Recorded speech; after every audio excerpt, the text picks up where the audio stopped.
So, evening, guys. Welcome to tonight's Hangout in the Group.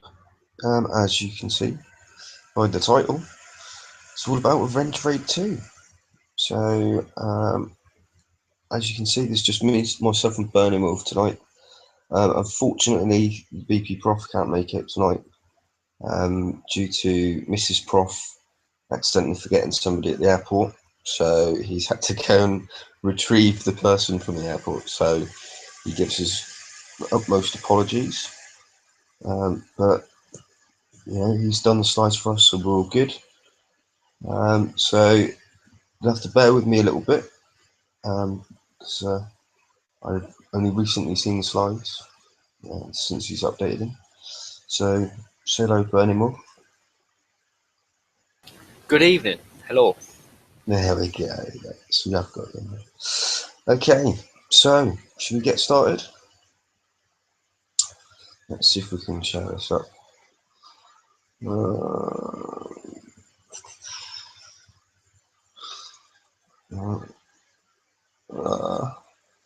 It's lovely. Okay, so there we go. Would help if I was on the first slide and not the last one, but there we go. We'll try again.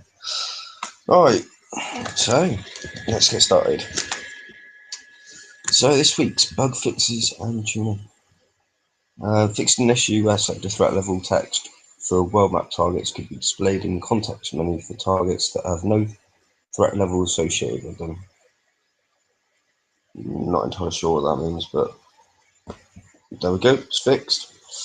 Corrected the case where a fleet that was set to guard a base on the world map would remain in the guarding state after it was destroyed. So I'm sure that a lot of people have seen this one. People have been putting Corvettes out and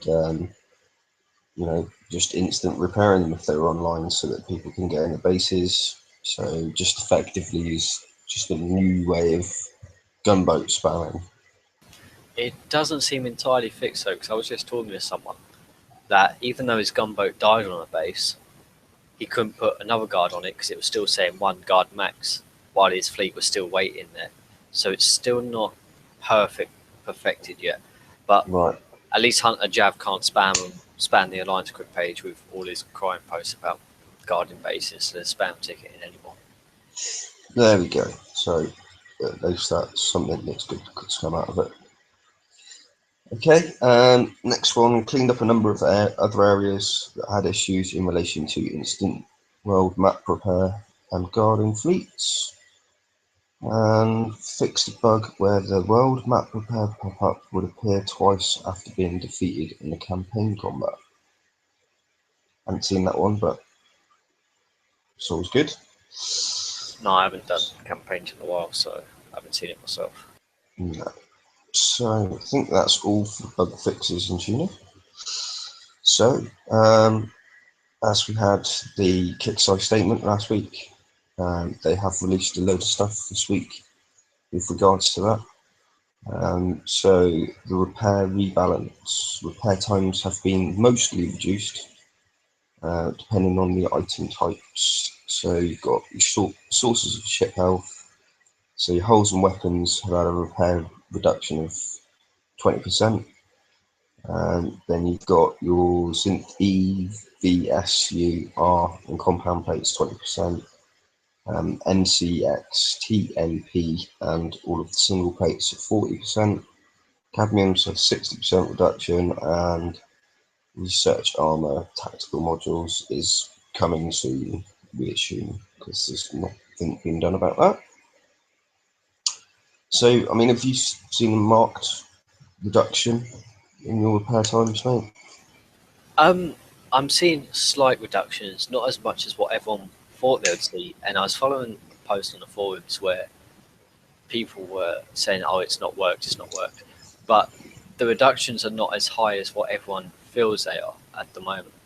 But a reduction is a reduction, so I can't complain with that. And if you look in the Intel lab now, it displays the repair time of each hull or each armor on the stats now, so you can see how long it takes to repair as well. Yeah, which is really good.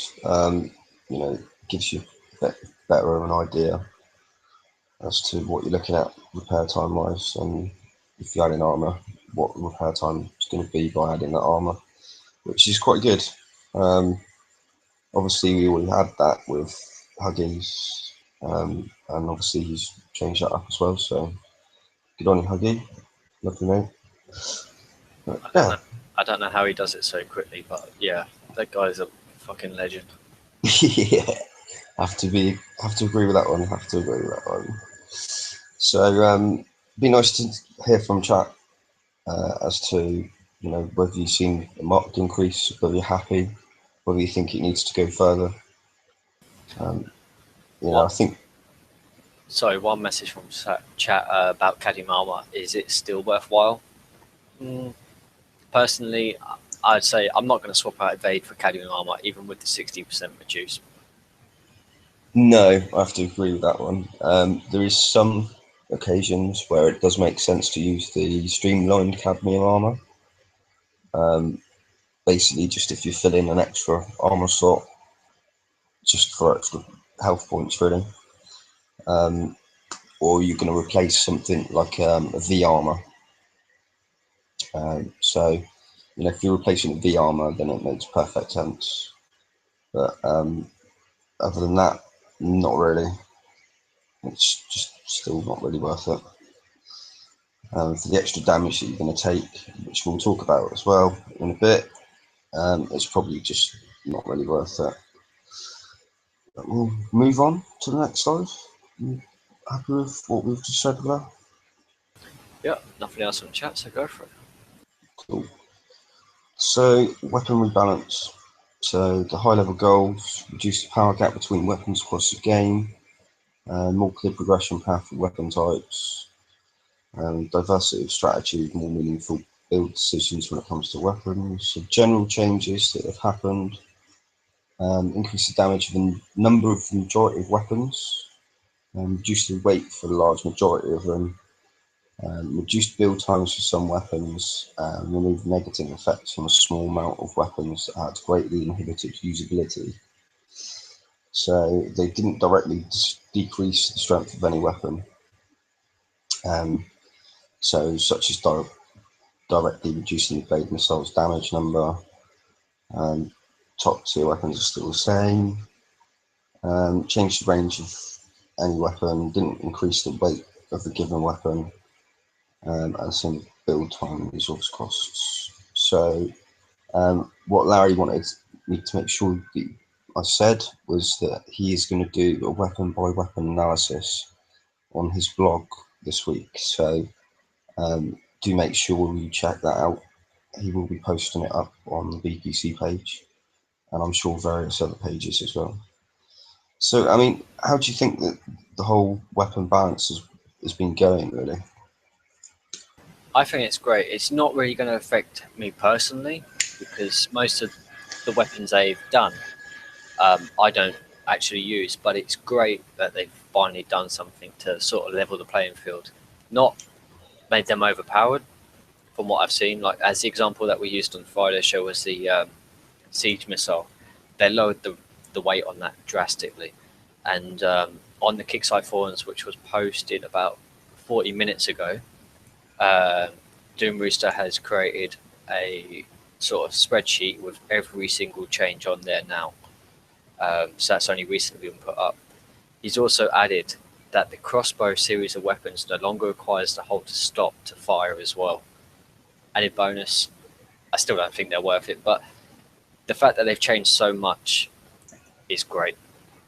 Trying to get the lower levels and the guys that don't coin a chance to compete. I kind of think that the crossbow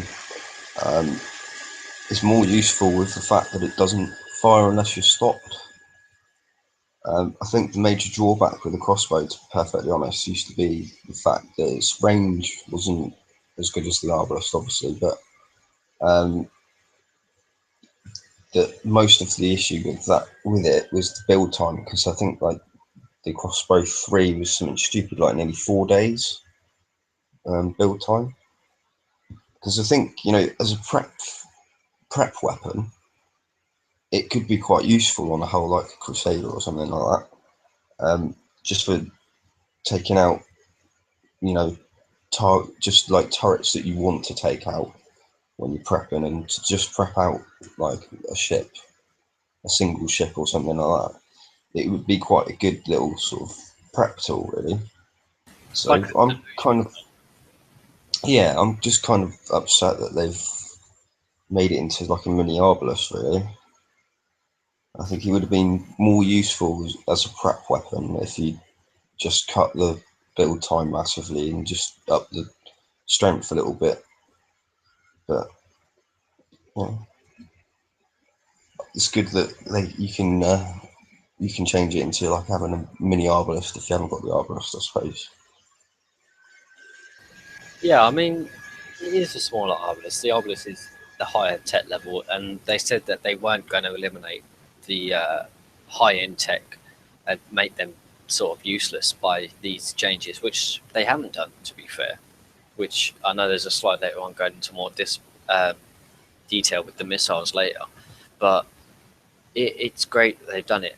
They haven't reduced the build times yet. I mean, some people have been saying, "Oh, they've reduced some of the build time." Something I haven't noticed it personally, and I hope that's the next step when this, say, after the raid, that with these weapons that they've changed and the armors, that they do something to reduce the build times on these weapons, so people can fit more on it. Like the siege missile Z, they reduce the weight on that drastically, so you can get rid of the strike missiles on V2s if you're mixing the both. But how long is that going to take to do? So unless they reduce the repair time, it's sort of still making it useless. Yeah, I have to agree. So we'll move on anyway. So this is what we're talking about. So as you can see here, you've got blade missile and the Harrier missile there. So this is obviously your range at the bottom. So the further over this way is the higher the range is, and the further up here, the more damage it does. So as you can see, for DPS per ton, it's kind of leveled the playing field quite a lot, really. So the assault Z is right up there now. Slightly less range than the blade and the Harrier, but damage per ton, per 100 tons even, is fairly similar. You've still got the Trident right up the top there, 500 DPS per 100 tons. But obviously it's quite balanced with the range. Obviously, this is with boost 3 on it. So they've leveled it out quite a bit, and you've got the assault Z and is up right up there, which is quite good. All of your siege weapons are up there as well. So siege missiles, the strike A, strike Ns are all right up there. So it's made a lot of the older weapons more viable for use, really, without sort of detracting from the extra range that you get with the blade and the Harrier and stuff. So you know they've done quite a lot to really help the lower players out and players coming through with their damage output, which is always going to help as well in raids and stuff like that. So I think it's really good. Yeah, definitely. I mean, like the same what chat's saying, it's stuff that people have refitted out or not using at all. But if you've still got them, they're going to help. I mean, anything kicks off like this, it has been a major change, and it is great they've done it. So I'm not going to knock it. It's great. There's still improvement on it with the build times, but what they've done with them to increase the DPS on the missiles is amazing. Yeah, it's really good. Right, so let's move on to the raid. So revenge raid structure, same as last time. Well mapped targets, draconian convoys, A, B, and C sets. Complete a set of 3. For set A, 5 B and C targets to earn your bonus. Payload ships will flee. If you prep, they won't return. As we know from last time, if you try to take out the payload ships, you take loads of damage. It's a lot more cost effective to just prep the targets out and you know, we've done a couple of videos how to do it for free last time. Hopefully it's still going to be the same. And we can do some little videos of any minor changes that there might have been. So this time we're going to get a draconian boss. So spawn when a set is completed. So that's cool. It's going to be a cart target for event points. It's going to be a draconian mega hull. So that's cool. I quite like the sound of that. You know, so another change from the Scourge boss targets that we had last time. I'm curious what they mean by draconian mega hull for the draconian bosses, though. Yeah, that's probably going to be some sort of, I don't know, maybe protonam or something like that. If it's a Maybe. Ghostcaller, I'll happily take it. Yeah. So 6-day raid. So 6 days to get all your points. It's always a bonus, and it is a whole raid as well. So you've got your vanguards. So you get 2 spawn opportunities, and you also get event points for your vanguards as well. Same as last time. Someone's just said in chat it's a 4 spawn for the vanguards. I'm just going to double check that because I think I saw that as well. Right. Okay. So I think it was said that there would be at least 2 opportunities, but I don't know if there was 4. It said there was going to be 4, but obviously sounds like there's 4. So the briefing and price list you can find at this link here. I'll post the slides up, the link to the slides, so you can click that up, or we'll just post that link underneath the video later on. So that's that. So same as last time, you've got your convoy targets in the middle, your guards around the outside. So you know, convoy targets flee, guards will stay until triggered, and then attack was triggered. So long range weapons, missiles worked really well last time. Launchers, unopposed launchers on FCs worked really well last time as well. So use quick holds. You can use blades or harriers on sea wolves as well, which will just give you an extra bit of bonus of having instant repair if you've got those. So yeah, cool. It's just really got to remember to sort of use your brain a bit. Don't just bull rush into it. I think is probably the best message that I can give you. So have you got any other tips as well you want to add in, Bernard? I took my time on them. I let the convoy targets flee. They didn't bother me whatsoever for the extra points. They didn't seem worth the damage, and I just took the guards. I mean, blades always work well. Harriers, even the new siege missiles, if you got them, might be worth it this time with the changes on them. Yeah, agreed. I have to agree 100%. It's really not worth it to go for the convoy targets. The amount of extra points that you get just isn't worth it. So take your time. Don't bother rushing in. Just take the guards and go from there. So Sorry, level. Sorry, just mate. just to backtrack a bit on the Scourge Vanguards, I've just checked on the forums. They will be attackable Saturday morning, 48 hours after the world time, and again on Sunday, Monday, and Tuesday at 9 a.m. PST. So yeah, there is 4 spawns on them, not 2.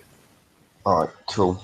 Well, never mind. So, well back targets. A set levels 80 plus, B set 60 plus, C set 40 plus, and open set is the levels 20 plus.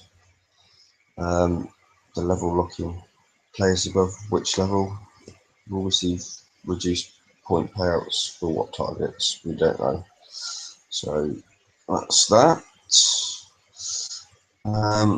Scourge Vanguard. So same again. One player doing at least 5% damage will win one of the main prizes, which is Ghostcaller, Hellstar Protonam, Death Scythe, or the Ghostcaller Blueprint Shard. Obviously, collect 250 shards to redeem for a Ghostcaller blueprint. I see that we've got it on here now, like 4 spawn chances in it too. And you can only hit inside sector.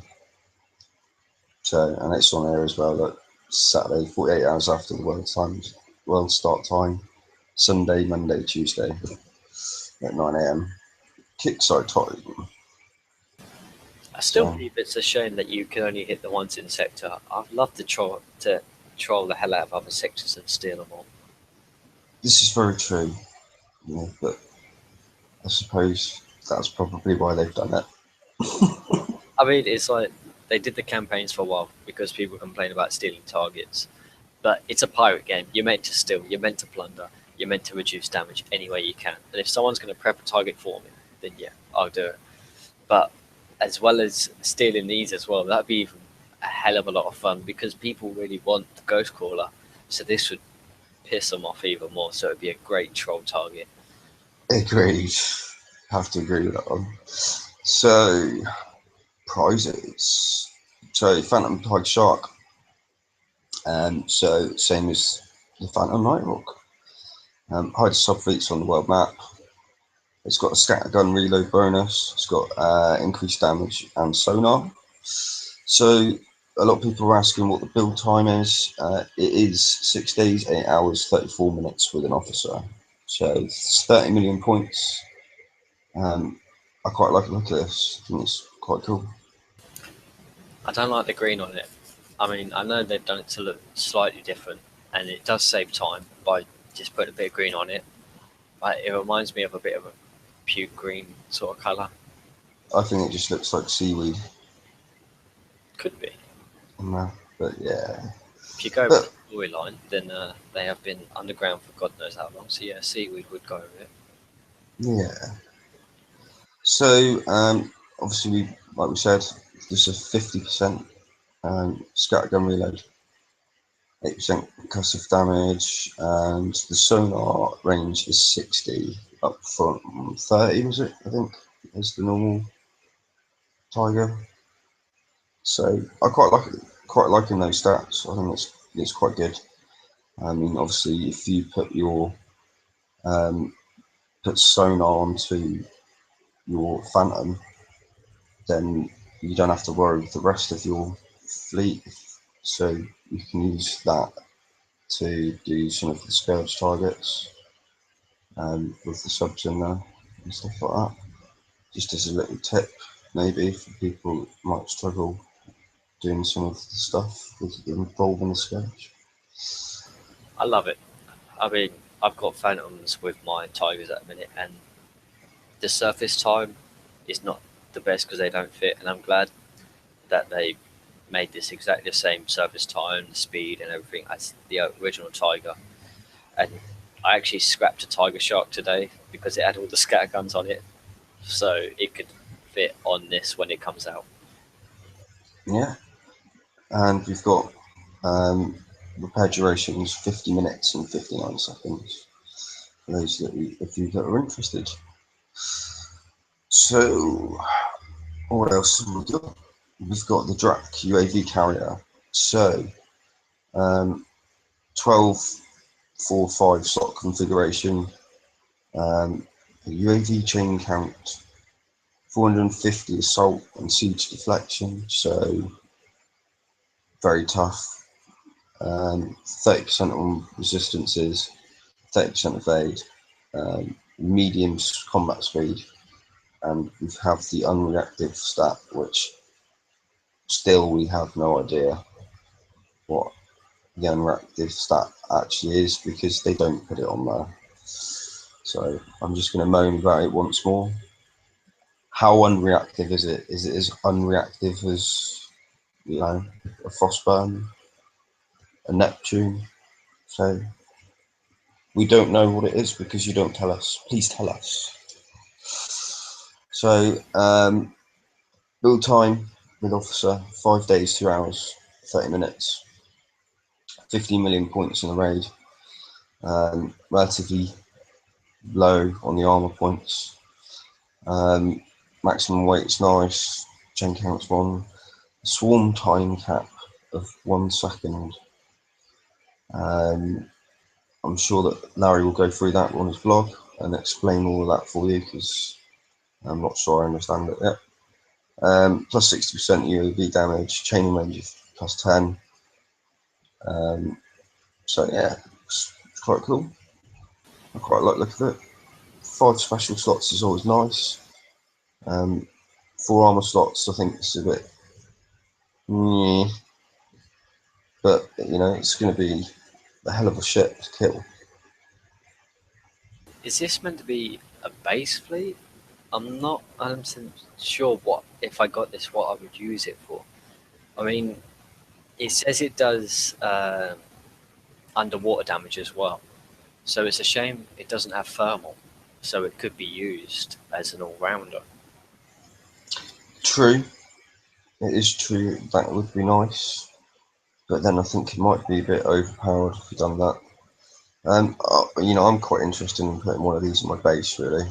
I think it'd be pretty good on base defense, along with the new UAV, which, shall we move on to that one? Yes, definitely. With the new UAV, I'm more interested in the graphic of how this is going to show on the game itself as a bomber more than anything. Yeah, it looks pretty cool. I mean, just look at that. That looks sexy. Right, so it's 5 million points for the new UAV. Gives you that magic 98 range that everybody wants, so that it actually fires.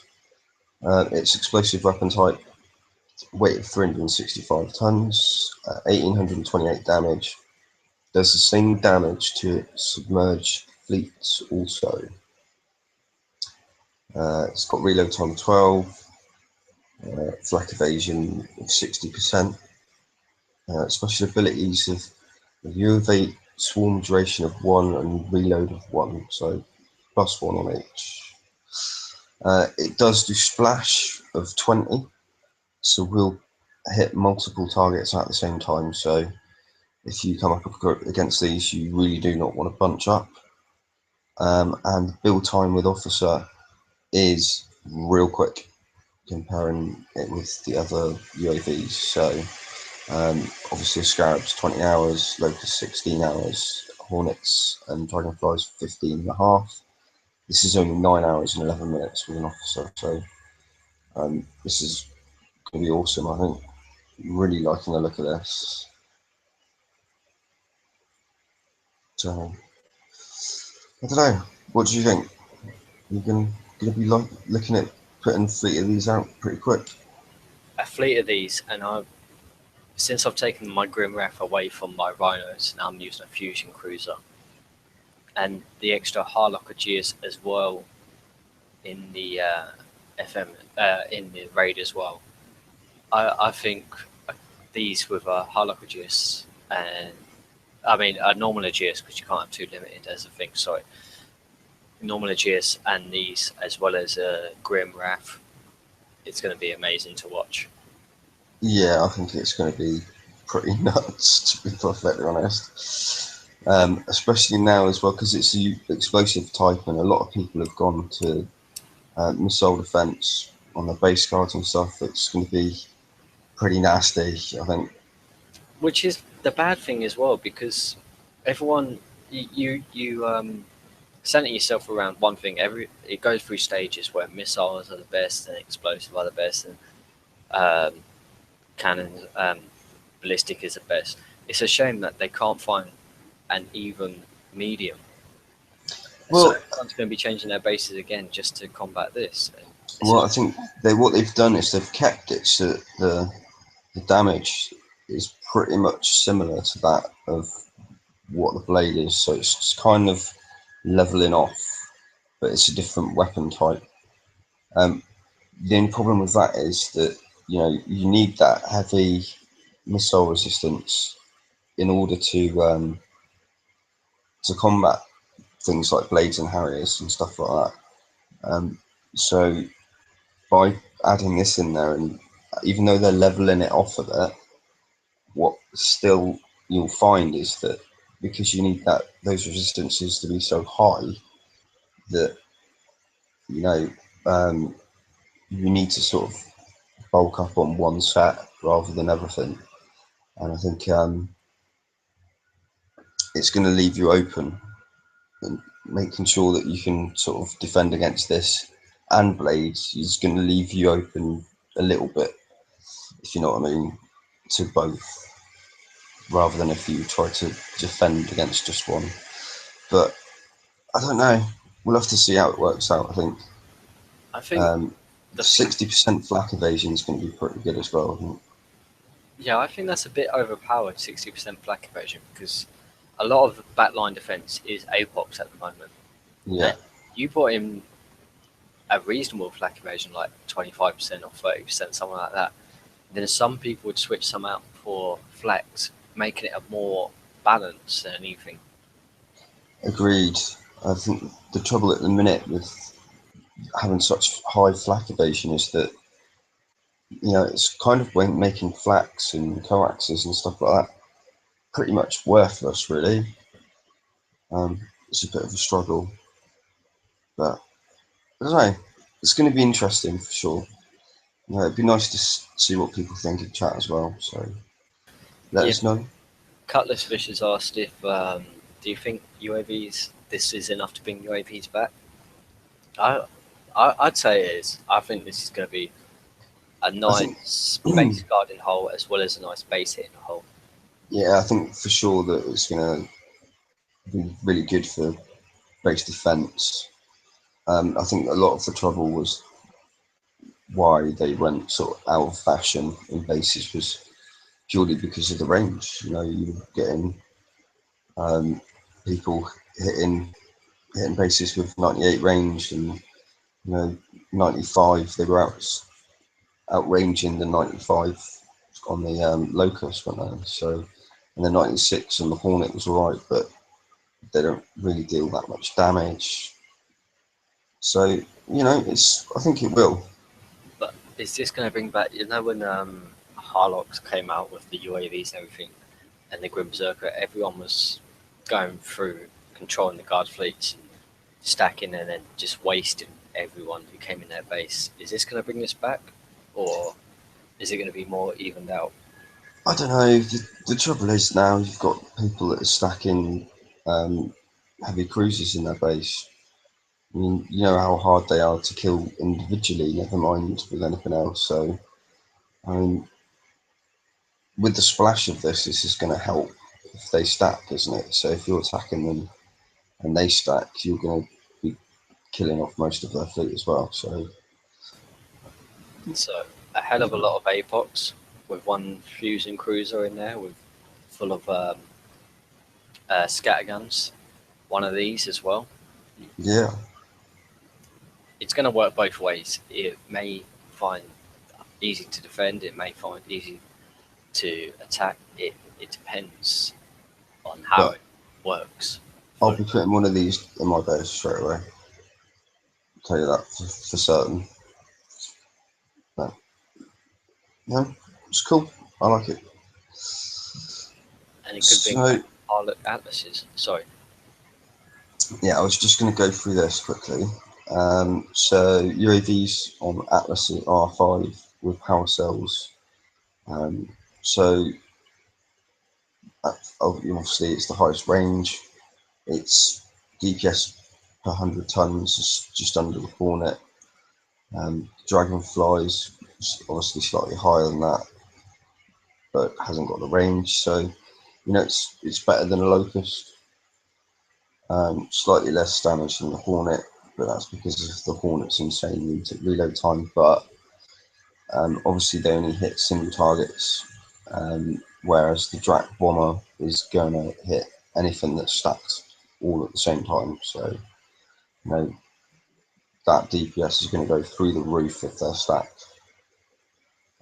So that's probably one of the biggest advantages with this is that it is a splash weapon. So I think that's going to be really interesting, especially in base defense. I think it's going to.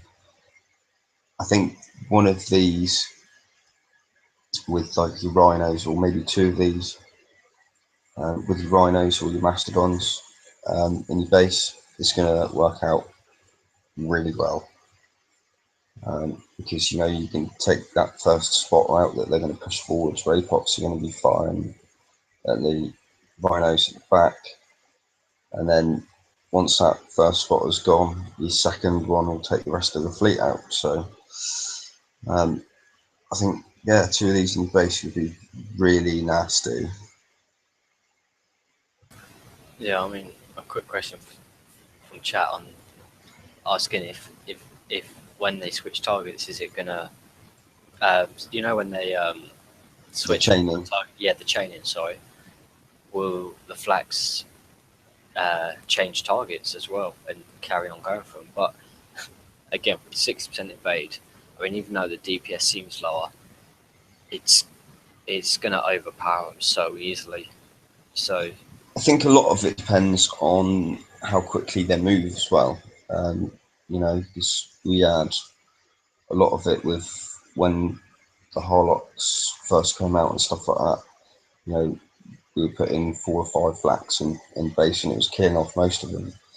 But it really sort of depends on how quick they travel, and seemed to affect how many of them got through as well. So yeah, it's going to be interesting to see.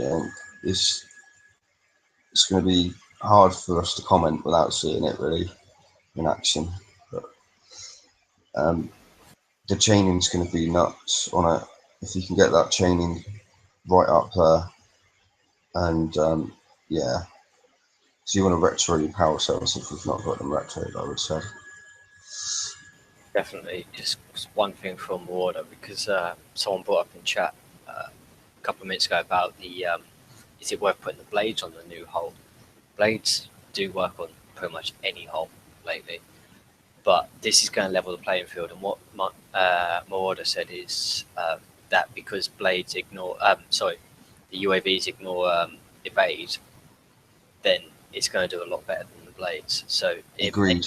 it may even out like I said, it may even out the playing field completely, where both can do the same amount of damage and both can be as effective.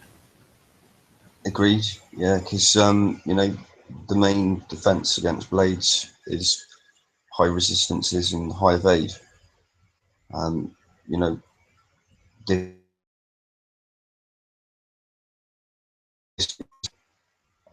damage, but it's going to ignore the evade completely. So you only got the resistances as a sort of stopping power. So, and with a 60% flak evade, look out, it's going to do lots. So let's move on to prizes and what to pick and what to skip. So for those of you down at the lower end, tier 1, things you should consider getting: the light cruiser X, instant repair ship, really good with missiles. Pick that up if you can get it. 28k, really easy to pick up. If you haven't got it, pick it up. Barracuda, obviously you can stick lots of stuff on there. It's just sub 3 specials, 125k is nothing. Pick it up. Same with Goliath as well. Ballistic base defense, awesome for that. The Hurricane at 100k, my personal favourite for Dreadnought ballistic. I do love that. I was an original winner of it, and I've loved it since the day it came out. Things to skip: everything in that list is not really worth it.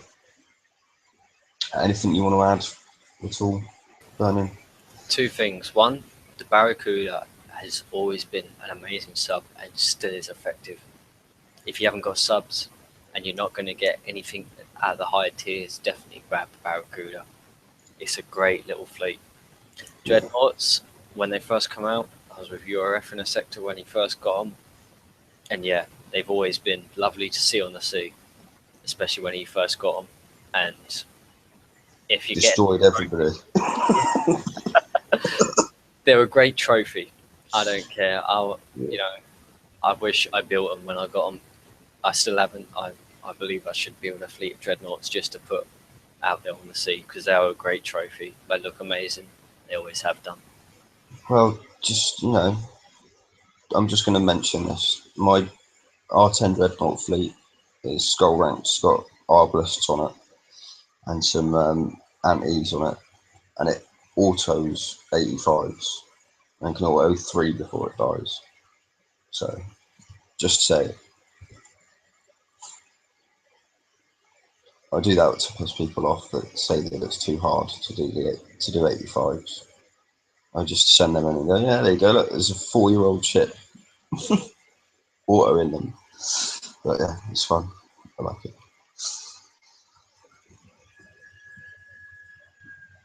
So, tier 2 things to get: Spectre, 900k. It's got good sub, got a long dive time on it. It's good for a number of different things. As a decoy, as a fighting sub, for prepping. So for 900k, it's definitely worth getting. The Triton 750 for countermeasures, still the best hull to have for countermeasures in that price range anyway. Then you've got the nuclear cruiser 900k for launches. If you haven't got the fusions and stuff like that, definitely worth it for a nice little hull. The Reaper missile hybrid slots, you can use them for scatter guns as well. So they're always good fun. I've got scatter guns on mine as well as some deluge, which I use for doing the Forsaken mission if I can be bothered, and for hitting Drak bases. So that's cool. You can do them for 0 damage doing that. And the Missile Cruiser X at 500k. Anything you want to add to that list, Bernie? Is there anything that you think should be moved across from the skip list? The Triton itself.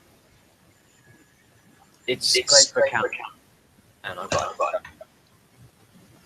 Yeah, the Triton itself. It's a great hull for ranking. It's great for Drak races. It's possible it's great for the FM for the lower targets, but I mean the 85s, I wouldn't take them in as countermeasure fleets personally. The nuclear cruiser, you can get the other nuclear cruiser. Yeah, you can get it in the Greta and the campaign. Agreed. But, for 900k, it's not bad. You can retro it as well. It's a light pickup. I mean, if you're struggling on the campaign, so yeah, go for a nuclear cruiser. And same with the Triton, because you got the Harlox Triton as well. But, they're a bit iffy for me. Maybe that's because I am such high level, but you can get them in the campaigns, so it could be easier for you guys to get them in the campaign and save the points. Yeah, and get the Greta. And the same with the Triton as well. You could go for the Harlox Triton as well if you so wish in the campaigns. But for 500k, I would definitely pick the Reaper up. Yes, the Reaper. I mean, I actually use them with anti-pode launchers thanks to URF and the nuclear cruiser, the Highlander, and it is great for prepping out thermal. It's great for prepping out sort of grim rafts in bases. It's with the hybrid slots, it's perfect. If you haven't got the Tiger Shark, the Reaper is the one to go for subs. Definitely, I have to agree. And they're good for FEF as well. So, awesome all round, really. So stuff to not bother with. Mercury at 750k. It's in the campaign. It's dead easy to get. Same with the Interdictor. The Atlas 900k. Not really worth it. Stingray, Thresher, Vanguard, and Guardian, hardly worth it anymore. It's just not really any use for the game. The Atlas carrier, I say if you're not going for the new carrier, but you're going for the UAV, the new UAV, then the Atlas carrier may be something you want to pick up. Agreed. Agreed. Yeah. My priority would still be in tier 2 for Reaper, really. I think. So tier 3, Drug X.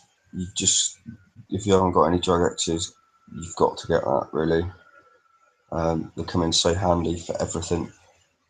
You can get the evade really high on them. The resistance is really high with the retro on there. You can use them for doing 85s and Forsaken Mission for nothing, using the strategies that we come up with in the videos that we posted on the BPC page.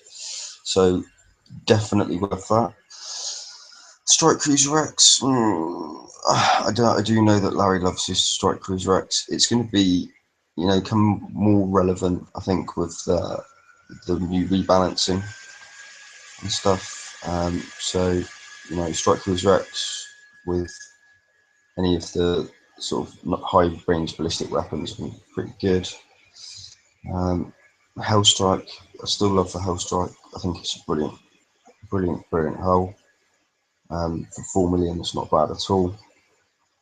The Enforcer, if you still haven't got Enforcers, definitely go for that. And the Nighthawk sub, if you can't get the Tiger Shark, then get the Nighthawk. It's definitely worth it. And the Mastodon's in there as well. Mastodon's awesome. I love them. I have to agree, Kodiak's not really worth it anymore. And the Interceptors, both of which are in campaigns, so get them in the campaigns because it'll be cheaper. And don't forget, if you're not participating in the raid and you just want to get, for example, the Interceptors, go and do the campaigns in half repair time. Jug X is a definite must in this. If you want to do that FM, which is so important these days, that Jug X is amazing for. You stick it with a Frostburn, a Gears, or anything really. The Jug X, I still have a fleet of them, which I use for helping other players with full countermeasures. Great as a tank for the 85s, for the 75s, for anything. Get the Jug X if you haven't got it. Definitely. The Hellstrike. I don't know why he's recommended that, to be fair. Me personally, I never got them. Rush holes have never appealed to me, to be fair. But yeah, but I use them for different things, so I think that's personal preference on the Hellstrike. For me, no. But the Viper, if you haven't got thermal, Viper is very good for base defense. Make sure you put a lot of armor on it, so yeah, it XL daisied. Forces, they can help against the heavy cruisers, and they're not stopping a full fleet of heavy cruisers, but they can do a lot of damage to the heavy cruisers if built right. So they're still effective. Don't forget that you can ×6 supercharge your launchers, right codes. Fusion and interception both stack to give you ×6. So if you're wondering why your enforcers aren't doing very well and you've only got one of them on there, maybe looking to changing one of your specials. But I'm going to reiterate, the Jug X, that is a beast of a hole for the FM. Get it. If you haven't got this Jug X and you haven't got the Mastodon, get them too, and then your problems are solved with the Forsaken Mission. That's all I'm going to say. So tier 4, Gorsaber, Crusader, Hellhound, really expensive hull, really expensive, but they are good fun. Fusion Cruiser, Rhino at 10 million. If you can get 10 million points, you've got to get the Rhino. Obviously, providing that you haven't got the Zoe from the campaign, and the Tiger Shark sub. So, yeah, I think all of those are really worth it. The Nova Storm, in my opinion, never been very good. Berserker at 9 million is overpriced. and the BM is just meh. I'd say all three of those in the skip are overpriced. They're Yeah, not even worth it anymore. The Rhino has got to be the most important one in there. I mean, most things, if you've got the Enforcer, you can chuck in 4 Rhinos and zombie them constantly in anything. You will always get points. agreed. So yeah, Rhinos is definitely the one to go for in there. And Tiger Sharks, Subwise, definitely. So I'd say those two, probably prioritise those two. Yeah, the Tiger Shark is like a Nighthawk and a Reaper mixed together. With the hybrid slots, you can do so much with it. And with having the extra special slot as well, which is awesome. So to 5. So if someone said R10 glass for the win, you suck. No, Exactly. So we've got to 5 Frostburn Interceptor available too. You can own 2 max, 15 million, really cheap. Pick it up if you haven't got it. If you haven't got 2, pick 2 up. Bulba Score Saver, 40 million points, definitely still worth it. GS at 25, you know, you can pick one up this raid. You can own five maximum. If you can get the extra points, definitely get it. Again, the Horrocks Aegis, just unbelievably good chip. It's something that needs to be on the top of everybody's list, I think. I'd go Horrocks Aegis over Bulbus any day of the week. You can get 5 this raid, and you can only maximum of 5, so up to you how many you want to get, but 35 million points, definitely worth the points. The Monarch, a lot of people overlook it, but it's really good for stuff like putting, Hellstar. yeah, putting some other bits and pieces on there, so like wake module and stuff like that for speeding stuff up, for kiting things and other things like that. Monarchs are really good for reducing the weight, because they reduce the weight massively on some of the fireback drones and stuff like that, which work with Hellstars, which is I think what you were getting at. So that's worth it for that. It reduces attack field weight massively. So 12.5 million if you can pick one up. And as we all know, the Prototype Hunter is an awesome ship also. Nice to see that the Destroyed ECM has made a return. I'm going to pick one up, but it's kind of had its day, I think, really, with the smart targeting and stuff like that. But so anything in green, get it in your base if you can.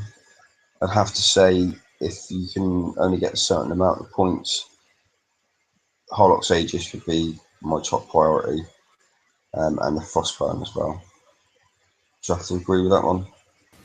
I'm curious on this one. I mean, the Frostbite Intercept is great, especially the Hollow Aegeus is amazing as well. But if you're gonna do a base fleet, I would say the Bulb with Score Saber and Aegeus can be better in some situations. Yeah, agreed, because you can have pretty much the advantages of having this by using this, and then have the extra flagship effects from Bulbus. But I don't know. I think I'd still go Horlocks Aegis for the win, really. And just if you haven't got 2 Frostburns, you need 2 Frostburns, really, because they're so handy for everything. Yeah, definitely. I mean, the Hollow Aegeus is a great hull. It beats the Aegeus hands down. But because it's flagship, that lets it down slightly. Where you've got the normal Aegeus, where okay, the stats are a little less, but But you can slot it into a lot more. yeah, so it's more a variety of what you can use it for. The Frostbone Interceptor has done me solid for God knows how long. I would definitely pick one up if you haven't got one. Agreed. So this week's quick kit I screw up. The repair reduction, well, wasn't really massive reduction, and the weapon rebalance has been rebalanced for all of the weights and stuff like that. But the actual build times themselves haven't been rebalanced yet. So just to reiterate, if you're planning on changing anything up massively, I would hold off on it. You know, if you're thinking about refitting something with some of the old attack, I would wait until they rebalance the build times and stuff because it is coming in the future. And this week's Kickstarter breakthrough is well, nothing because that's the end. But have you got anything you want to add as a breakthrough this week? Yeah, Apart from the rebalancing, it's kind of both of them are kind of both, really, aren't they? I think more than anything. yeah. I mean, we weren't too sure whether it was going to put this in the kickside screw ups or the breakthrough, and I asked him that to me, it's a breakthrough. It's not a screw up to me. Okay, they're still waiting. Everyone's still waiting on the build time reduction, but it's a start. I mean, Kicksai have done this amazing thing for the non-coiners, the um, low levels. You know, this is a great thing for them. I'm glad they didn't cater to the whales on this. I'm glad that they're starting to bring something in for other players apart from the whales. It's a shame they haven't done the build times with it, and I'm hoping that's coming along very shortly. I mean, I'm on about the next couple of weeks, but you know, it's a start. I wouldn't call it a screw up. I'd call it a start, or as some people like to call it, a stepping stone. Or Yeah, I have to agree. You know, it's anything that's just going to reduce build times, repair times, and help anybody out in any way in the game. To me, is a breakthrough. Really, um, it's a shame that they released it without adding in the reduction on the build times. I think it would have been a lot more helpful to have done that. But you know, I'm thankful for anything that we can get. Really. So yeah, I have noticed on chat a couple of times, as well as on the forums and other pages, that people are saying that some of the weapons have had a reduced build time, and I've gone through the forums multiple times. I can't find nothing on it, but some of the weapons have had a reduced build time according to what players are saying. So it's not confirmed, but it does seem that some things have had a reduced build time, or maybe they just haven't used them in so long that they haven't noticed that they're that low in build time. yeah.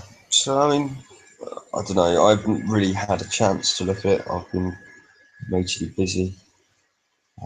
It's storm season over here, and yeah, so it's hard for me. But you know, I'm going to go through it all and try and sort of work out what's been changed, what hasn't, so that you know by Friday's show we sort of have a better idea of everything.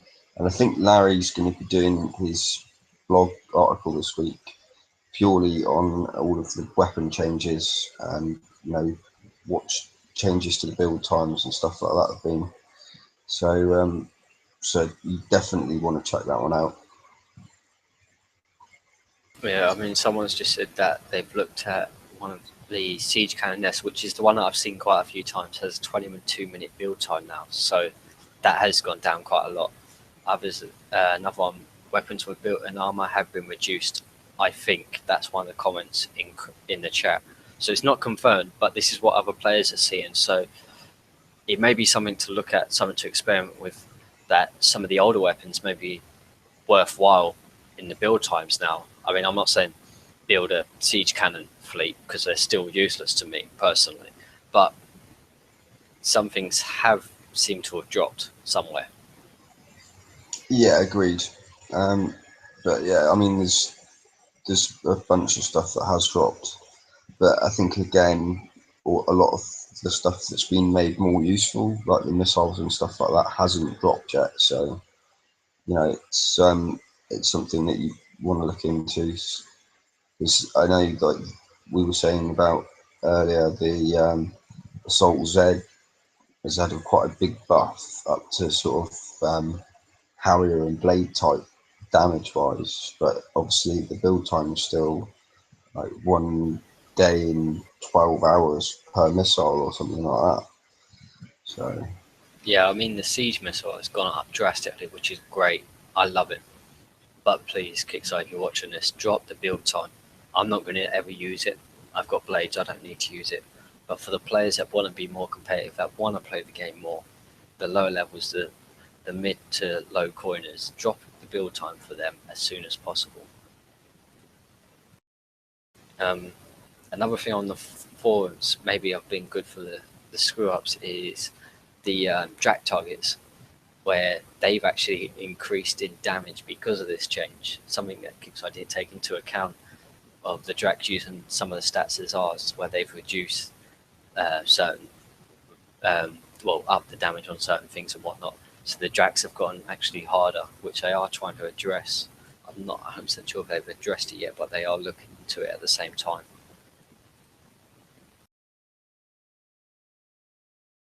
yeah, because there are a number of targets that have our weapons rather than the non-player content weapons. So that's probably the little difference that they didn't think about. But you know, as a general rule, I think what they've done is a pretty good start. They just need to reduce the builds on some of it, I think. So I hope that is the next step. You know, yeah, there and was a list that they gave out. of Sorry. course now as well, just at 12 tons and 24 minutes build time for some of the siege cannons to add 5% combat speed, like LFA's saying on there, is awesome, because you know you're looking at adding sort of 350 tons to a lot of your ships just to gain that extra 5%. For example, using throwers and stuff like that. So yeah, just little things like that is also always going to be a good little bump as well. Definitely. I mean, some of the older things like the assault cannon X, I think it was, just to improve a bit of defense if you had an extra weapon slot. That worked quite well. So if the siege cannon Z might do the same, as well as people are using firebat drones, or if you're using a rush fleet, then that still might be useful in some cases. But the speed buff is great to use as well. Oh yeah, you got to think about all different things. It's not just the fact that siege cannons are, relatively useless, but they do give you that speed boost. And for the weight, if just for the weight saving aspect of it, it's worth putting them on there. So that's it's going to be awesome. Someone's put in chat, you should also mention the prizes in the FM that are coming up. Phalanx 4, so they must have just been posted. I think I've missed that. Bear with me, I'll just check. See if we can find it.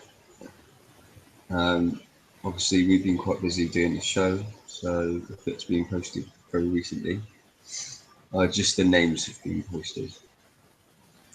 So We'll have a look. Is there anything else anybody else in chat would like us to go through? Obviously, other than the new prizes. So, let's have a look.